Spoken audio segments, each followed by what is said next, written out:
Welcome to episode 9 of On the Mark with Arpit. We have three main games to talk about, apart from any other riffraff of football that we might think about. These three games are Liverpool-Everton, Everton-Liverpool, Arsenal-Chelsea, and Manchester United versus Sheffield. These are the three games we're going to cover. And obviously, Mark is smiling a lot.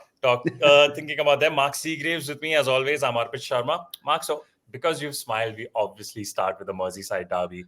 Everton versus Liverpool. Everton, go on. I shouldn't be smiling, should I? Because I'm a Liverpool supporter, and anytime Everton beat Liverpool, it's a bad day. But this was an even worse day, considering, Everton are fighting for their lives. You've got to give them that.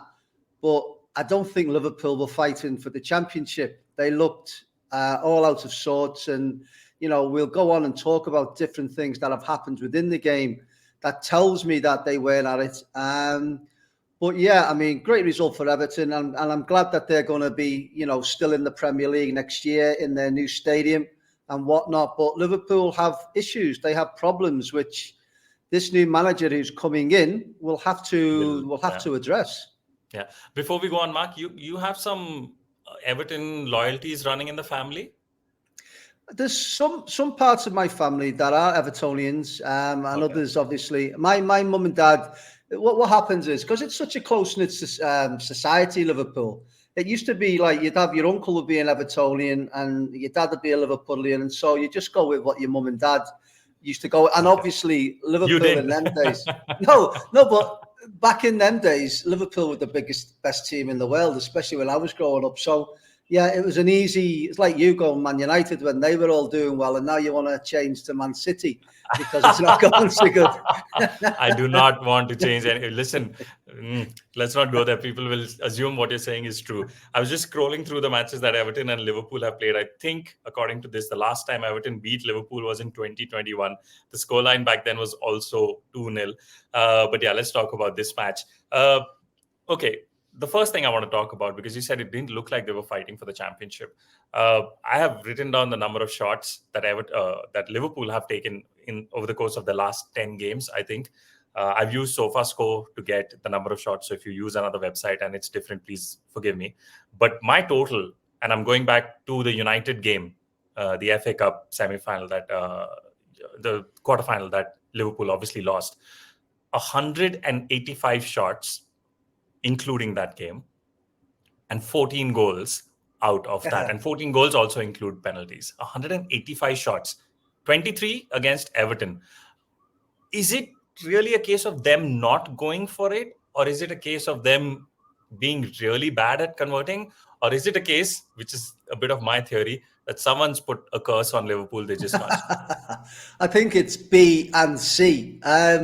Yeah, we'll talk about the missing of the chances. Obviously, people will tell you in football, you've got to get the chances to miss. So that's not that issue. But I then look at maybe the training. Do they do finishing in trainings, or are they just overwhelmed with so many games that they just can't train and do what they need to do? Or is it a lack of focus? Now, you can't say that about Nunes because he's been doing this since he's come to the club. So, he's been missing chances left, right and centre. But with Salah, who's renowned as an absolute magician in terms of goal scoring, maybe his eye is off the ball a little bit. And now all of a sudden they're finding themselves third place, adrift, if you like. And who have they got left? They've got West Ham, Spurs, Aston Villa and Wolves. So that's a hard running. So I just think that they've taken their eye off the ball, and obviously Klopp going has backfired. Initially, it was brilliant because they won, and on the emotions were such, and we were all saying, wow, this is amazing. Now, all of a sudden, Klopp's gone.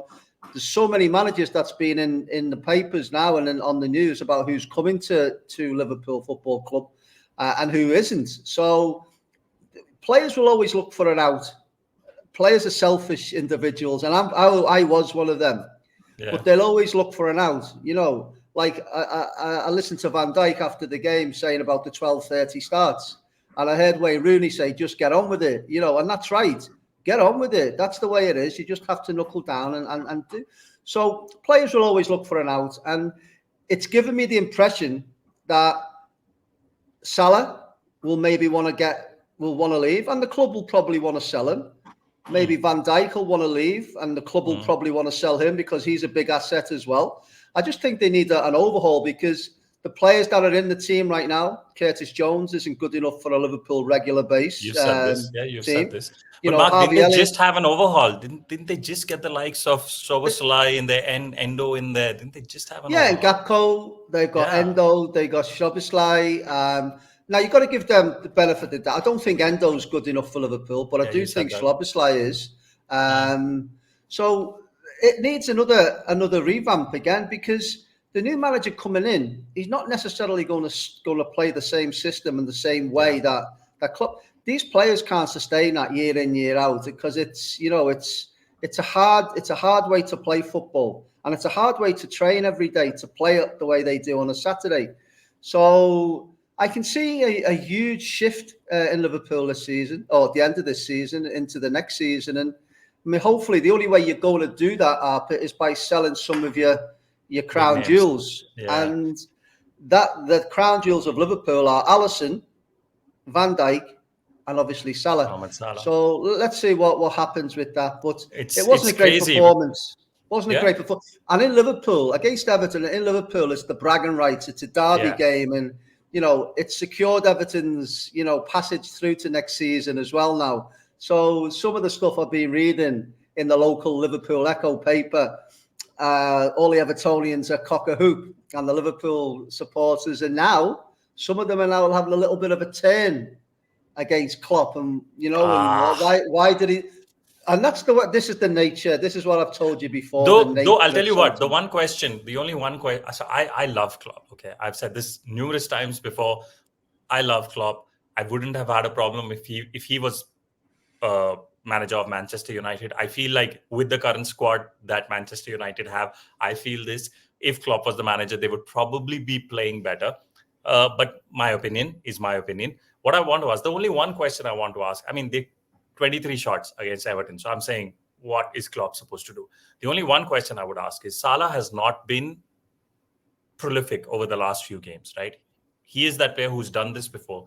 My only question would be, do you feel at some point he should have maybe not started Salah? And I've said this about Marcus Rashford for Manchester United. So that's the only question I have. Yeah, just but Salah on the bench? who do you put in? You know that Salah on his day is going to give you the goals. Yeah. He's going to get and he's still getting the opportunities. I think Pickford was very good in the derby game. I think he saved a lot of chances. So if one of them had gone in, then it's a different story. So I would always pick Salah because he's got the likelihood of getting a goal, hasn't he? The problem with him is when he's bad, he's really bad.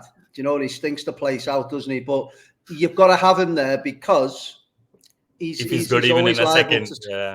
But whereas with your analogy with Rashford, he's not even he's not even scoring goals really this season. Okay, so when he's bad, he's completely bad as well. So I wouldn't listen. Liverpool need to have all of their best players playing to sustain what they've got. Maybe they've raised the bar too high for themselves. They have. So and this season now towards the end, we can say it was because Klopp said he's going to leave. We can say this, that, and the other. But I think it would have happened anyway, whether he was going to stay or not. Because they just look tired, don't they? They look out of sorts, and as I say, defensively, they're all over the place as well. So yeah, it's not a good time. For all their bit of 23 attempts, Everton themselves had 16 attempts, even though they had 24% possession, they had 16 attempts. So they're allowing other teams to obviously take a lot of shots. There was a little joke. There are two major jokes that I'm going to sneak in over the course of this podcast, Mark. One is apparently Liverpool started in a 4-3-3 with Nunez up front. So, which is why they couldn't get a goal in that one. Nice. It got you smiling. So I'm learning. And can I add another joke? And no, the back four was Arnold, and Arnold. Which was going to be brilliant. This is brilliant. We obviously have some chemistry because I was going to come to Trent Alexander-Arnold. I think everybody has seen that at least on the night, his defending was terrible, Mark. And you are vindicated a little bit. Listen, if he plays for Liverpool, I'm happy. It's an honour in itself. But when we're talking about, I don't know how to put this. He's a defender, Arpit. He's not a right winger. He's not a central midfielder. He is a right back, right? And that's what he made his living on, being a right back. I seen two things in this game against Everton that really shocked me. And this is a new shock, even worse than the ones previous with Arnold, where I've seen him not be in the right position. I've seen him duck out of challenges. But two times the ball was in the air and he went like this twice. And I just thought, wow, scared maybe to get injured, scared to get a smack in the face or whatever it is. Yeah. And I'm thinking, you're on whatever money you're on. You're playing for your childhood club, one of the biggest clubs in the world, against Everton, one of the biggest derbies in football. And you can't challenge for fear of maybe getting a little knock on the nose or on the face. And in that sort of environment, that for me, that was like, I'd say it was cowardice, because he looked like a coward when he turned his head on two occasions. One with Calvert-Lewin and one was on the edge of the box as well. And I just thought, wow. And if people can't see this, and fortunately for me, people have seen it and they're now highlighting it. And it's like, it's shocking for me. I don't know what Klopp says to him, whether he just says, you go out, son. And because the other side of that was Fulham away, and he puts that free kick in. And it's like, brilliant, well done. But he gets paid. I think that I get what you're saying. I think, and you've pointed this out for years. I know a lot of your own Liverpool fans have turned on you, criticized you for saying, "Oh my God, how can you say Trent is not a good right back?" It's kind of evident. It's clear that he is not the best right back there is. He's a great player going forward. No one's going to digress. In fact, in this match as well, he had a few chances. If Liverpool would have scored 5, who knows? We may not have been talking about this. But because they didn't score, and there's this visual of him with Calvert-Lewin literally not moving beyond 1 square foot area, when Calvert-Lewin puts the ball into the goal. So everyone's now criticizing Trent and finding out the flaws, Mark, that you've been telling us for years Trent Alexander-Arnold has. And like you said, because you made that joke about 4 Trents at the back, Liverpool, the Premier League is gone, quite obviously. Yeah, absolutely. Right? It's gone. It's gone. And, there's only, in my eyes, there's only one winner now, and that's Man City. A great result for them at last night. Brighton. They won 4-0 away from home against a Brighton side that have done well against all of the top teams this season. So, I just think now I'm looking at the fixture list. West Ham. Okay, that might be a good game for them, but Spurs will be a difficult one. Aston Villa will be an even more difficult one. They're away there at Aston Villa. And obviously the last game at home will be emotional, because it's obviously Klopp's last game in charge. And whether, I don't know what sort of a sway that'll have with the players, whether they'll go under or whether they'll, want to win it for Klopp to go. I don't know. But Man City's they've got Forest, Wolves, Fulham, Spurs and West Ham. So you've got to think that Man City have got, they've got it in them to go and I honestly, I've seen this happen with Man City where they've been 8 points behind, and then within the space of 3 or 4 weeks, they were 7 points ahead. And I can see them winning this league by maybe 5 points or more, because Arsenal are under severe pressure. Big game for them against Spurs. Arsenal know everything that you're talking about. City being 8 points behind, and suddenly they look in City in front. Yeah, so it's in City's hands firmly. I think everyone agrees on that. Is there anything you want to talk about this game? And else we move on to Arsenal-Chelsea, because you already Let's move on to Arsenal. Yeah, let's go on to them. Okay. I sympathize with Klopp, by the way. I'm a United supporter. I sympathize with Klopp. It's not been. I love Klopp. I love Klopp. And it's sad the way it's happening now. He won't be remembered for this, of course. He'll be remembered for what he has done for the football club. And, he has been probably the nearest to Bill Shankly of any of them in terms of his rapport with the club, with the supporters and with the team and whatnot. I just think he's done ever so well, considering Liverpool were in the doldrums for 30 years, weren't they? And Yeah. he's come in, he's given them an identity in terms of how they play. He's won trophies. He's won every trophy that he could possibly win. I think he has. Yeah. So yeah, all kudos. And you want to go out on the top, and he will go out on the top. Don't get me wrong, but these last few games have just tainted it just a little I, I, bit. I feel, yeah, his team has unfortunately tainted that legacy more than Klopp has. I Yeah. think his teams, the way he set them out, the way his players have, he's put players in positions, have created the chances, but unfortunately, it's not borne fruit. Arsenal, Chelsea. I'm not sure we'll have to delve too much into this. 5-0 to Arsenal. I mean, everyone thought it would be a good game for Arsenal. But with the performance Chelsea put on against Manchester City in the FA Cup semi-final, you thought, well, there's something in this Chelsea team that can do something on the day. What happened, Mark? They obviously ran out of energy, didn't they? And focus, because, it's a big, as we said about the Champions League, if you get knocked out the Champions League in the quarterfinals, it takes a toll on you, not physically as much as mentally. And, they've come from a semi-final, gotten beat, they're going into this game. I just think there's an old saying, isn't it, that they have the flip-flops on or the chapels on because they're waiting to get on the beach. They can't wait for the season to end so they can go on the beach in the summer. 5-0, I mean, it could have been more, couldn't it? Arsenal were very good. Chelsea were very poor. They conceded 4 goals, I think, in the space of 15 minutes, which, it just tells you that they're not at it. And again, we talk about, players and teams. If they weren't playing, where would Chelsea be? If Cole Palmer wasn't playing for Chelsea, where would they be? They'd be even in worse situations. So, and give it to Arteta, give it to the players. Arsenal, they're sticking in there. The top of the league still, they're 1 point ahead.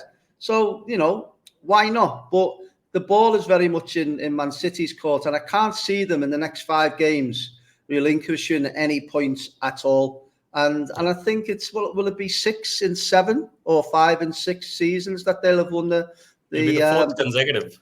Fourth so consecutive, which has never happened. Yeah. In English football. That's a crazy record. And But yeah, well played to Arsenal. And I'm just going to say, and in that game, believe it or not, Chelsea had more of the ball. They had 55% possession, but it just shows you, doesn't it? Stats and everything else mean nothing. They were very clinical, Arsenal, on the day, and fair play to them. Yeah, Chelsea really. There was this one statement, I think, which was made during our coverage of the FA Cup as well, where I think it was David and Robin who said, Chelsea are just a collection of individuals. They're not really a football team. And I would want to see them play as a football team because obviously a lot of those individuals are talented. But on the night against Arsenal also, Mark, it just seemed like it was a group of individuals, some of them talented, some of them not as talented, but just had no rhythm altogether. I think if you had as much about you as Thiago Silva's wife has about him, the players would do a lot better because she has passion. She says what she thinks. She does it in the wrong way by putting it on social media, but at least she's got some passion about the situation. And that graphic that we've seen of Thiago Silva wiping his eyes, crying, and then the player in the background was laughing. Yeah, it was laughing with Grealish. Then that tells you everything about the modern day footballer. I think Thiago Silva's one of the old brigade, and he is because he's quite old. He's not one of these modern day. Well, it doesn't really matter to them that because it might be that they don't want to have that extra game, that cup final. They want to be out and go home and go on their holidays and do whatever they're going to do. But it's hard because I'm watching Liverpool and some of them players are going through the same way as the motions, and it's not great. And they need to actually understand where they're at, what they're doing, how privileged they are to do it. And not only that, to be paid a handsome fee for doing that. So, maybe they've shut off as well. Because, as I said to you earlier on, players will always use excuses. The plane wasn't on the grass time. Was too tall. Yeah. It was windy when I was having my soup and all that. Anyway, but okay. Yeah, crazy. I just looked at the stats for the Chelsea game, and Arsenal had 27 shots in that one. And wow, Chelsea had one shot on target, Arsenal had 10, and Chelsea were completely outplayed. And your heart goes out for Pochettino as well. Like his players really aren't doing any sort of job in that match after a game where, okay, I your heart doesn't disagree with go you. out. I disagree with Okay. you. No, my heart doesn't go out to him because Okay. he's been there long enough. How long's he been Okay. there now? 8 months, nine He's been months there a while. Yeah. to get his I don't points think it's over. long enough. So, Uh, well, no, but you would have liked to have thought that he'll have instilled something within them 8 to 9 months. They can't still just be playing as individuals mm, after 9 months of management. Surely he must have got players in and got them in as a collective group and said, like, come on, boys, So I disagree with that. I think he's been in there long enough. Do I want him to get sacked? Absolutely not. But I'm a big advocate of the manager will always get the blame, and yeah. that's bad. But it's the players need to take responsibility. But having said all of that, if he can't get together a group of individuals like that and make them into some sort of a team, because as a manager, it's not about tactics; it's about managing people. I know, Mark, but I also feel like you've said, the modern footballer. You've touched upon it a few times. We've had this offline discussions a lot of times where I feel the average modern footballer is like you said, this is probably fitter than the average footballer of yesteryear, but the average footballer of current times is probably not as talented as the average footballer of that time. Because there was this tweet that I was looking at in terms of strikers, and I'll come to that because we'll talk about United and Sheffield. Uh, and it said, the strikers we grew up watching were the likes of Henry, Drogba, Rooney, Michael Owen, Van Persie, Fernando Torres, the good Fernando Torres at Liverpool, and you're looking at strikers now in the Premier League, right? And you're thinking, okay, Haaland scored a lot of goals last year, but then you look at Chelsea's forwards, you look at Liverpool's forwards, you look at United's forwards, uh, to an extent, Arsenal's forwards, the likes of Jesus and Havertz, and you don't really put them in the same category as the ones I mentioned. But I will say something about that. The leading goal scorer in the Premier League right now is a Chelsea player, and it's Cole Wonder Palmer. who? Yeah, yeah, 20 goals he's got. So he's up there on the same number as Haaland. So it's been a fantastic season for him. But yeah, you're yeah. But the right in likes what you of said. likes of Enzo, likes of Caicedo, that they spend so much money Mm. to Mudryk. They spend so much money to get in, and I'm watching these guys play at times, and I'm thinking, wow, these guys got paid a lot of money for doing that on the pitch, and you Imagine, wonder if imagine Man United signing someone like that, like Jadon Sancho and Anthony. Pogba, that will It's never not. happen. It just shows you, Arpit, that Yeah, buying footballers is not an exact science. yeah, By the fact that you've spent 100 million. I mean, Saicedo was the one. You could have probably yeah, got him for 60, but because yeah. Liverpool wanted him, they upped it and upped it and upped it. So it's not an exact science, and not even Sir Alex Ferguson got it right every time. I mean, which is So fair. You're not going to get it yeah. right every time. It's just how many times they've gotten it wrong. And you're right, with the likes Mm. of United as well, splashing money at times. We've not even gone back to the times where we've put in Fred into the lineup, you know, again, comparing to the old players of United. Mm. Which, Mm. again, great segue. Again, I think we're getting used to this podcast, Mark. United versus Sheffield at Old Trafford, United dominating possession. Apparently, some conversation about Eric Ten Hag being told that they want to see possession-based football and all that. And then United concede the first goal in a manner which United fans just probably look and say, not too surprised with it. Yeah, I mean, United fans, it's a roller coaster, isn't it? But I will say something about it. As much as it's bad, you are getting over the line, aren't you? It was bad in the Yeah, so that black semi-final. magic that is done on Liverpool, the reverse of it is done on United. Because I'm telling you, the number of shots we've conceded. I mean, Yeah. when United, both are United, when Manchester United were playing Sheffield United, the first thought that came to my mind was, you remember that graphic we've looked at? It said teams that have allowed the most shots on goal, Mm. not necessarily on target, but on goal. Rank 1, Sheffield United. Rank Yeah. 2, Manchester United. And I thought, oh my God, I hope that changes tonight. I hope, we show them that Sheffield Well, it cannot never have a did, shot did on. it? Oh man, I was like, how do you concede? Like, possession-based football, and then how do you concede like that? I I mean, I didn't watch the game live. I watched the highlights of the game, and I'm looking at the goals conceded. They're not good. And whilst conceding goals like that, it's very difficult to have a positive spin on it because it's 5 goals you've conceded in 2 games. Okay, Mm. you've scored 7, but for me as a coach, I'd be worried about the 5 goals that are going in rather than the 7 that are being scored. Yeah, and, But and and and all this talk of, sorry, go on, Mark. I want you to complete the statement. Go on. end of the day, next year, no one will remember Manchester United beating Sheffield United 4-2 and how they did it. They'll just see 4-2. And it's a good thing to be like that, Arpit, because Okay. you've got to, we say this all the time, you've got to win ugly sometimes, but Manchester United have been ugly Listen, far too often this season. yeah, this statement needs to change for Manchester United fans. We need to win comfortably once. We need to just not have mini heart attacks during the course of 90 minutes. I mean, I watched that game live, and I've had a entire week of staying awake watching matches late into the night, right? And I was watching this one, and I said, "Go on, United. You're playing Sheffield. Give us United fans a nice game. Let me sleep in peace."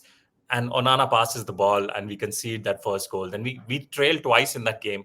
And even though we won that game, Mark, I was so angry when we slept. I was so angry. And it was, I think, 1:32 in the night. No, 12:30, 2:30, so close to 3 in the night. And I slept angry again. And this has been a theme for so long. And it needs to change. It needs to change for United. I've noticed that Ten Hag, even though he's bald, has gone grey. You can see the grey hair. Just because I really do feel sorry for him because his emotional state on the side of the pitch, because you can't be up and down that many times. He's just come out of that semi-final where, with all intents and purposes, he should have gone out because of a millimetre. But he didn't, and they managed to get through the penalties. So he's go, and then against Sheffield. Imagine if they got beat against Sheffield United of all the teams. I imagined that scenario at halftime. I did imagine that scenario. Yeah, it wasn't pleasant. That was happening. That was happening because they scored happening. Right. Yeah. And I swear, like Bruno Fernandes, and I know a lot of people have, and you and I have said this, where I've said, I would still have Bruno. You've mentioned the fact he moans a lot, and I've said, yeah, but he's one of those players who can still play a little bit of football. And it's scary that we're saying this about a Manchester United team. But yeah, he turns up on the night and he scores one great goal and assists Højlund. Again, throughout that match, I was noticing no one was giving Højlund the ball in a place where he could take a proper shot on goal. It's just literally the worst service that striker has. Yeah, it's different, but also you've got to remember as well, these players, as much as the big names and all the rest of it, they're only human beings, and their confidence will be shot. I mean, to actually, believe it or not, Arpit, when you're playing like that, I've been like that at times in my career where I was worried about kicking a ball 5 yards to my other like defender because I think if I mess this up, they're going to go through. And you can see that the tension in Manchester United, maybe not in Fernandes because he's a bit of a will-o'-the-wisp, bit of a free player, but in terms of defensive-wise, every time they, like the keeper messed up with the first one, it'll be Maguire next, it'll be someone else, the Van Bissaka, someone else, and it's just going through. I just think they need to get to the end of the season, have a really big restock. And I hope Ten Hag stays. I don't hope they change the manager again. Let him stay because I think saying this as a Liverpool fan? No. As a football man, I'm saying this because that lad's been through the mill.